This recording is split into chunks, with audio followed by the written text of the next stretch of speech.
Magnētiskās rezonanses izmeklējums ir kļuvis par vienu no nozīmīgākajiem attēlu diagnostikas izmeklējumu veidiem, jo ļauj iegūt kvalitatīvus rādītājus daudzām ķermeņa zonām, kas ir būtiski agrīnu slimību diagnostikā, tādās nozarēs kā traumatoloģija, neiroloģija, kardioloģija, onkoloģija un daudzās citās. Šonedēļ Jelgavas slimnīcā tika atklāts jaunais magnētiskās rezonanses izmeklējuma kabinets, kurā uzstādīta jaunākā un inovatīvākā diagnostikas iekārta.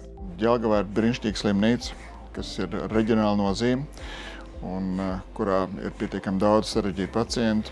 Līdz ar to magnētiskā rezonanse kā izmeklējuma veids ir ļoti svarīgs gan slimnīcai, gan arī pārējiem pilsētas un visu reģionu iedzīvotājiem. Un pienāca tas brīdis, kad iepriekšējā iekārta bija morāli novecojusi. Mēs esam iegādājušies ļoti jaunu, ultramodernu iekārtu, kurā ir mākslīgais intelekts, kas ievērojami pātrinās izmeklējumus, paaugstinās izmeklējumu kvalitāti. Arī slimnīcas ārsti jau ir bijuši un novērtējuši šīs iekārtas radītos attēlus un to informāciju, kas tagad ir iegūstama. Magnētiskās rezonanses iekārtā ir integrētas vairākas unikālas programmas, kas ļaus nodrošināt visaugstāko izmeklējumu kvalitāti ārstam un komfortu pacientam. Tas ir būtiski arī slimnīcas ikdienas darbā, kas specializēsies arī sarežģītu operāciju plānošanā un realizācijā. Šī sadarbība, kas mums bija līdz šim, mums viņa ir jāturpina. Mums līdz šim bija no 8 līdz 10 izmeklējumiem mēnesī.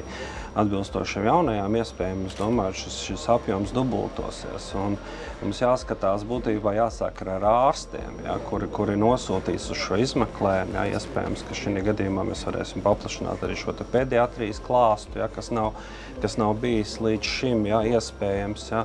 Un ne tikai neiroloģiju vai mugurkaulu vai smadzenes, bet arī visu traumatoloģiju, bet arī visas pārējās ķermeņa daļas, kas līdz šim nebija iespējams. Mums jāaug līdzi būtībā tehnoloģija, arī slimnīcai jāaug līdzi tehnoloģijai. Pieredzes bagātā radioloģa doktors Sanita Krikuna ir specializējusies neiroloģijas jomā un uzsver, ka jaunā iekārta ir būtisks atbalsts agrīnu izmaiņu noteikšanā, kas ir būtiski, lai sastādītu ātrāku un mērķtiecīgāku ārstēšanas plānu pacientam. Mēs tātad izmeklējam principā galvas un muguras smadzenes, un tas ir jebkura patoloģija, kas var saistīties ar šo sistēmu disfunkciju. Bez tam mēs izmeklējam ne tikai smadzenes, mēs izmeklējam arī pašu mugurkaulu, tie ir starpskriemeļu diski, skriemeļi, kas notiek ar viņiem. Galvenais iemesls, ar ko pacients šeit varētu nonākt, tās varētu būt neskaidrs sāpes gan galvā, gan mugurā, kur mēs ar magnētiskās rezonanses palīdzību varam izslēgt diska trūces vai tajā pašā laikā kādas nopietnākas saslimšanas. Pēdējos gados Jelgavas pilsētas slimnīcā ir ieguldīti līdzekļi gan energoefektivitātes veicināšanai, gan dažādu pakalpojumu uzlabošanai. Tādējādi jaunākās paaudzes magnētiskās rezonanses iekārtas integrācija slimnīcā ir būtisks atbalsts kvalitatīvu ārstniecības pakalpojumu nodrošināšanā. Šobrīd ļoti svarīgi ir šī sadarbība, kura jau ir ilgstoša. Sadarbība mums līdz šim bija ļoti laba, un tas arī deva to iespēju un to uzticību, ka mēs varam turpināt un ar jaunām idejām, ar jauniem skatījumiem, ar jaunām tehnikām. Un tiešām ir liels paldies investoriem par savstarpēju un viņu uzticību mums. Bez iekārtas paplašinātās programmatūras, kas ir būtiski ārstiem, ir padomāts arī par pacientu labsajūtu. Pieprasījums pēc magnētiskās rezonanses pakalpojumiem ir pieaugošs visā pasaulē. Absolūti pieaugošs. Varbūt kaut kas cits paliek uz vietas, varbūt tās iet lejā pat. Bet magnētiskā rezonanse pierādīs sevi kā ļoti dzīvotspējīgu nozari un profilu medicīnā, un bez tās nav iedomājumi vispār medicīna šobrīd. Jelgavas magnētiskās rezonanses kabinetā pacientiem ir pieejami Nacionālās veselības dienesta, apdrošināšanas kompānija apmaksāti un maksas pakalpojumi ar speciālistu nosūtījumu, galvas un galvas smadzeņu, mugurkaula, muguras smadzeņu, kā arī galvas un kakla asinsvadu izmeklējumiem, kā arī kakla mīksto audu izmeklējumiem, muskulu skeletālos izmeklējumus, vēdera dobām, orgāniem un mazajam iegurnim, tajā skaitā prostatas izmeklējumiem. Turklāt to aprakstus veic Latvijā pieredzējušākie un zinošākie radiologi.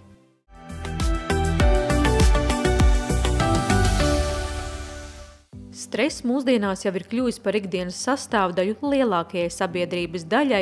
Dažādās vecuma grupās to veicina saspringts darba režīms, pārslodze mācībās vai darbā, nesaskaņas savstarpējās attiecībās, kā arī politiskā un ekonomiskā situācija pasaulē.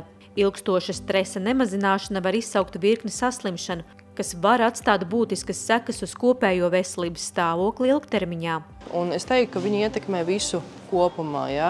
Kā nu kuram izpaužās, citam tas ir vairāk ietekme uz miegu, cits jūtas vienkārši nervos, satraukts, viņam ir apgrūtināts darba spējas, domāšanas spējas, es teiktu arī spēja pieņemt pareizos un sev vēlamos lēmumus. Protams, arī kaut kāds tāds tīri arī fizioloģisks izpausmes, piemēram, caurēja, kaut kādas problēmas ar zarnu traktu, ja citam pātrinās sirdsdarbību. Kā nu kuram cilvēkam tas stress izpaužās. Stress arī rada izteiktas fiziskās sajūtas, kā nogurums, trauksme un citi. Tomēr visnopietnāk tas ietekmē mūsu iekšējo orgānu darbību, tā piemēram sirds un sirds asinsvadus, kā arī kuņģi un zarnu traktu, jo mikroflora ir iesaistīta daudzos fizioloģiskajos procesos un nereti tiek dēvēta par otrajām smadzenēm. Lai mazinātu stresa radītās sūdzības un atbalstītu arī mūsu zarnu mikrofloru, ieteicams izvēlēties Symbiosis Serenites uztura bagātinātāju. Šie produkti principā aizsāk tādu interesantu tēmu, kurā mēs runājam par mikrobiomu. Tātad tās ir visas baktērijas un arī dažādas sēnītes, kuras dzīvo gan uz mūsu ādas, gan mūsu zarnu traktā.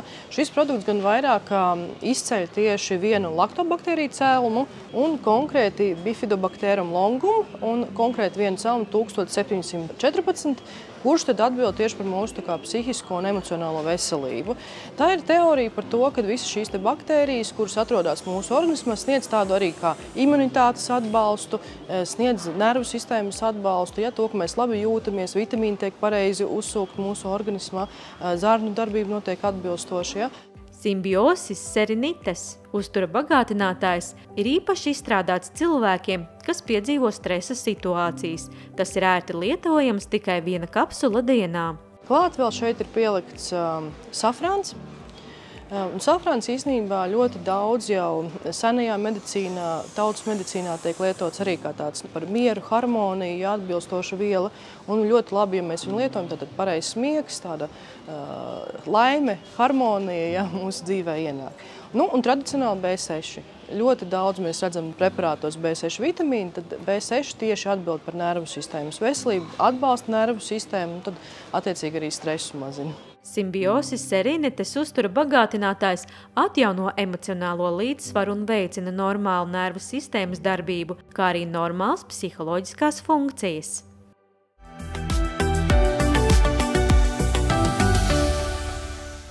Šodien raidījumā vēlamies runāt par kādu delikātu, bet ļoti aktuālu jautājumu – aizcietējumu. Ar aizcietējumu saskārusies lielākā daļa no mums. Tas var izpausties kā ilgstoši apgrūtināta vai nepilnīga vēderīzeja vai neregulāra vēderīzeja.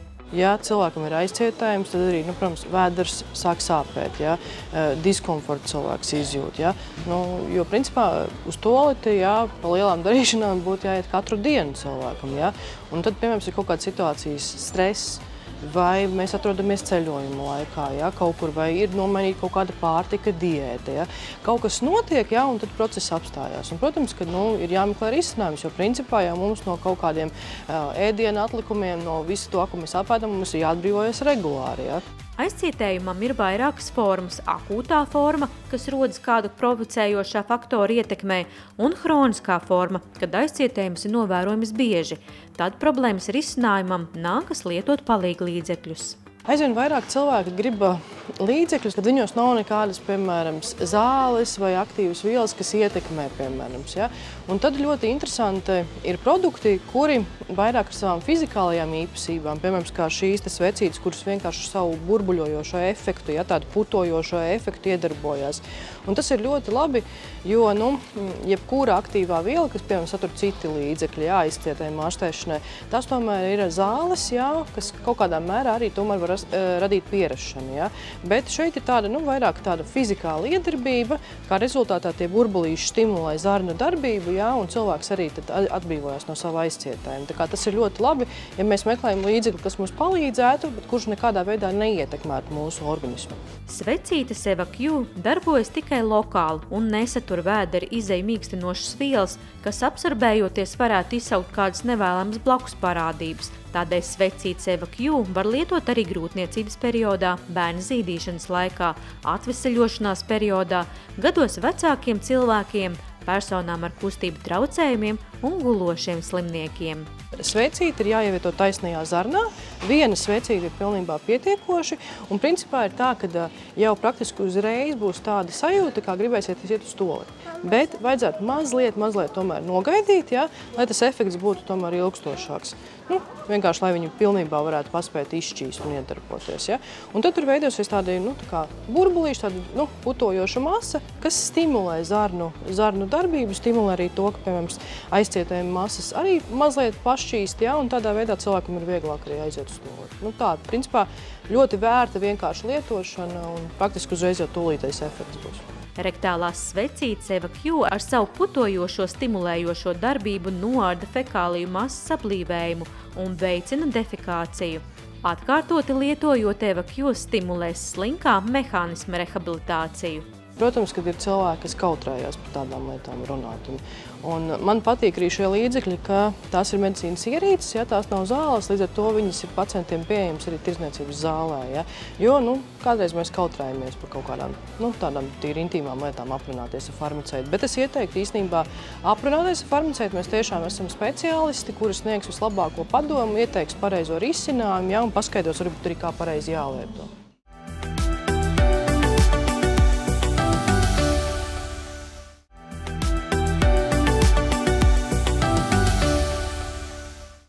Skābeklis ir viens no mūsu dzīvības pamatelementiem, par ko īpaši nepiedomājam, kad esam veseli. Tomēr nesen piedzīvotā Covid pandēmija vai smagas plaušu slimības var atstāt būtiskus bojājumus mūsu plaušās, kas var rezultēties ar elpas trūkumu, aizdusu, kad nākas cīnīties par katru elpas vilcienu.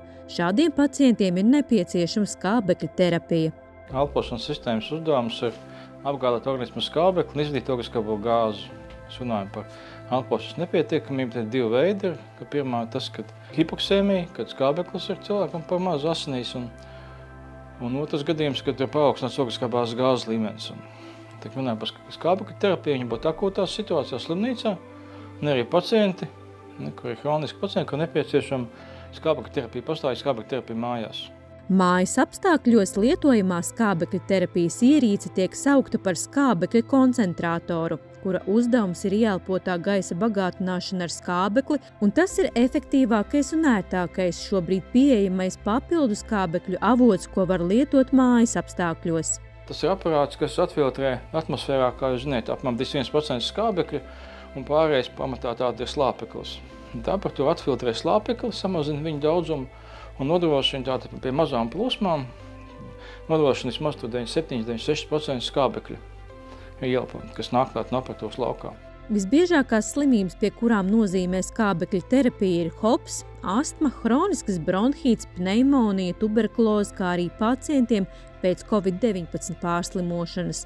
Lai saņemtu iekārtu, nosūtījums nav nepieciešams, bet jums ir jābūt norādījumiem no jūsu ārstējošā ārsta par skābekļa terapijas gaitu, nepieciešamo skābekļa plūsmas ātrumu minūtē, cik stundas diennaktī terapija ir nepieciešama, kā arī kā kontrolēt skābekļa koncentrāciju asinīs un vai ir nepieciešama skābekļa mitrināšana. Cilvēkam parasti jau tā skrīningam izmanto pulsu oksimetru. Tas ir kā pirmais solis, lai novērtētu, vai pacientam nepieciešama vai varētu būt šī skābekļa terapija. Pēc tam, ja tas ir hronisks pacients, viņam atkārtot tiek veikts skābekļa parciālais spiediens, tiek noteikts asiņas gāzes sastāvs arteriālās asinīs, remisijas periodā slimības, viņš atbilst konkrētiem kritērijiem, tad tiek pieņemts lēmums, ka pacientam ir nepieciešams saņemt ilgstošu skābekļa terapiju. Tas vairs netiek apšaubīts, tiek pielēmts uz visu atlikušo dzīvi šim cilvēkam. Tie būtu ilgi gadi. Šī terapija cilvēkiem pagarina dzīvi. Jūs esat fiziski aktīvāks, jums labāk pašsajūta, jums arī mazinās, teiksim, elpošanas frekvencijas, klausa mazinās, varbūt tahikardija mazinās. Šobrīd pacienti ar hronisku elpošanas nepietiekamību var saņemt arī valsts apmaksātu skābekļu terapiju mājās. Vairāk informācijas par skābekļa koncentrātoru saņemšanas kārtību, atvieglojumiem un nosacījumiem var iepazīties mājaslapā www.skābekļuterapija.lv.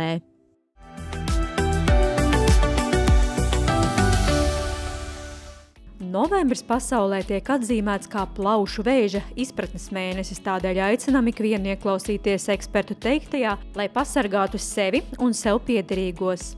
Pasaulē plaušu vēzis ir 5. biežākais nāves cēlonis, viens pats plaušu vēzis. Eiropas Savienībā viņš ir 3. biežākais nāves cēlonis.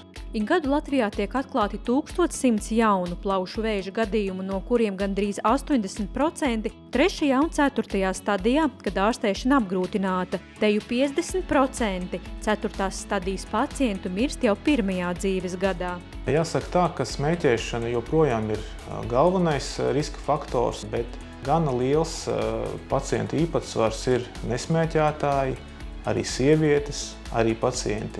Arī zem 60 gadu sliekšņa. Visbūtiskākā problēma, ja runājam par plaušu vēzi, ir lielie mirstības rādītāji, kā iemesls ir vēlīna atklāta slimība. Cilvēks lielākoties dodas pie ārsta vien tad, kad izjūt jau sūdzības, kā klepus, aizdusa, krēpas ar asins pieaugumu. Tas nozīmē, slimība jau ir ielaista.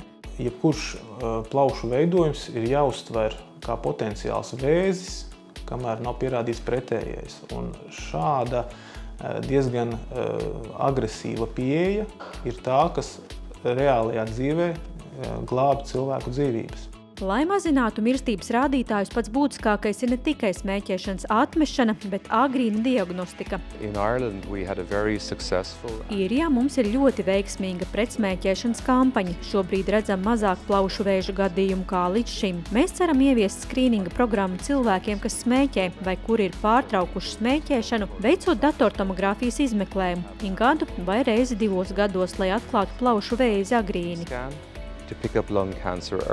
Latvijā plaušu vēža skrīnings netiek veikts, bet tā nepieciešamību atzīst nozares speciālisti. Agrīni atklāt plaušu vēzi ir iespējams ar datortomogrāfijas skrīningu, un šādā veidā ir iespējams atklāt daudz vairāk pacientus plaušu vēža 1. un 2. stadijā. Un ieviešot plaušu vēža skrīningu, 4. stadijā atklāto pacientu īpatsvars samazinās līdz mazāk kā 10%.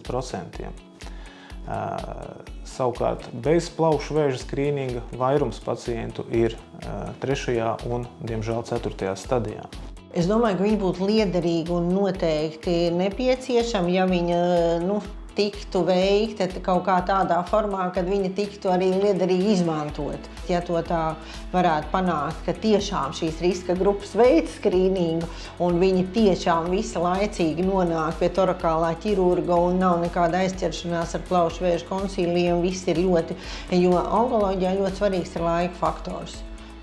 Ja mēs varam nodrošināt ne tikai skrīningu, bet ļoti raitu tālāko ceļu un visu speciālistu pieejamību, tad tam būtu ļoti liels pienesums, bet tam noteikti lēnītēm ir jāattīstas un uz to mums ir jāiet, jo kaut kādam progresam ir jābūt. Par to būtu jādomā. Eiropas Savienībā tas ir pateikts, Eiropas komisija laikam arī tā pateikts, ka būtu jādomā par skrīningu.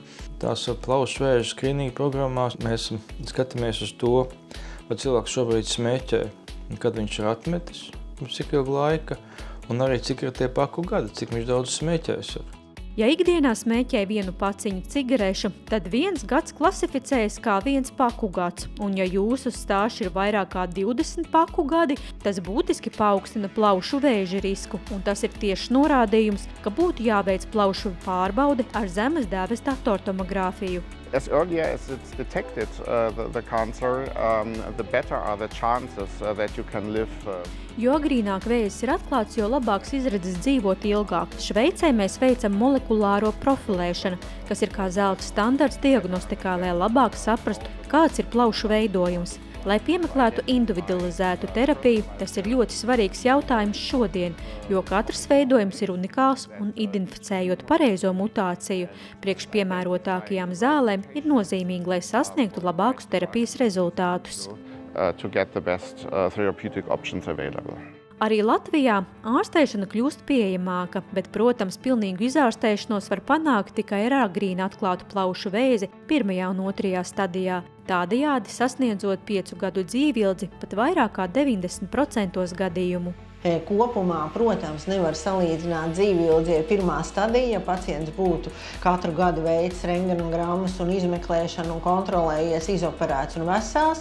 3. 4. stadija izdzīvošanas rādītāji, pirmkārt ir atšķirīgi, 3. ir labāk, 4. ir sliktāki, bet 4. stadijas plaušu vēzim tagad ir tik daudz medikamentu, ka ir, varētu teikt, tomēr tāda ļoti pozitīva virzība. Cita lieta, ka tas ir ļoti dārgi un, protams, būtu daudz ekonomiskāk sabiedrībai atklāt laicīgi, bet noteikti es gribētu visus nedaudz iedrošināt, ka 4. stadijas nesīkšana plaušu vēzis vairs nav tāds pilnīgi 100% nāves spriedums.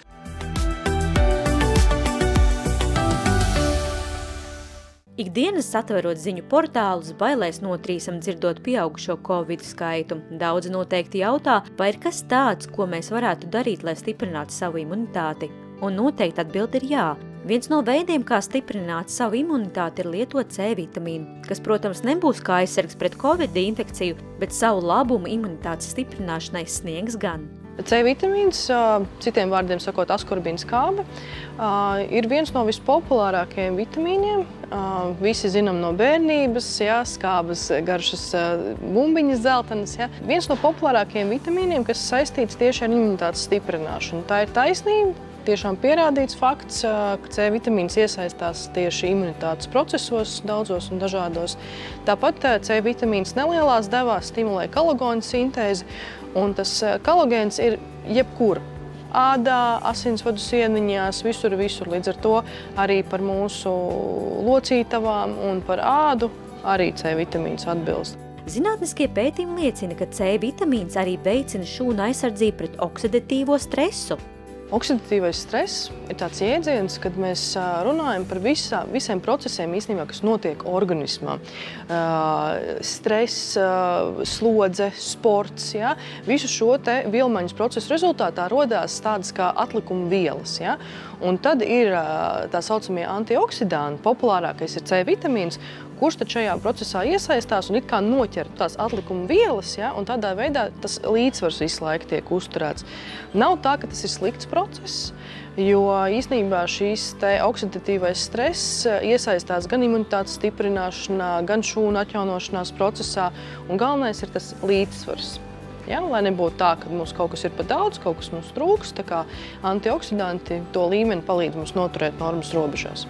Viens no visbagātākajiem C vitamīna avotiem dabā ir acerola ķirsis. No acerola ķirša iegūtais dabīgais C vitamīns mums ir pieejams uzturu bagātinātājā acerola svīta. Acerola svīta sastāvā ir no acerolas ķiršiem iegūts C vitamīna ekstrakts. Kāpēc tas ir tik svarīgi? Jo skaitās, ka tie acerolas ķirši ir visbagātākie ar C vitamīnu. Ir dažādas tās teorijas par ķīmiski iegūto C vitamīnu, par dabiski iegūto C vitamīnu. Un tad, protams, kad no ķiršiem iegūtais C vitamīna ekstrakts skaitās dabīgas izcelsmes un arī labāk uzsūktos. Profilakses deva ir 1 tablete dienā. Tur būs tieši 75 mg C vitamīna, kas ir iegūts no ķiršiem. Līdz tiem 500 mg dienā varam lietot. Bet principā profilaksē mums pietikt ar 1 tableti dienā. Acerola svīta garša ir patīkama salda, gluži kā ķiršu konfekte, kas būs tīkama arī bērniem. Tikai 1 tablete, lai uzņemtu nepieciešamo C vitamīna dienas devu.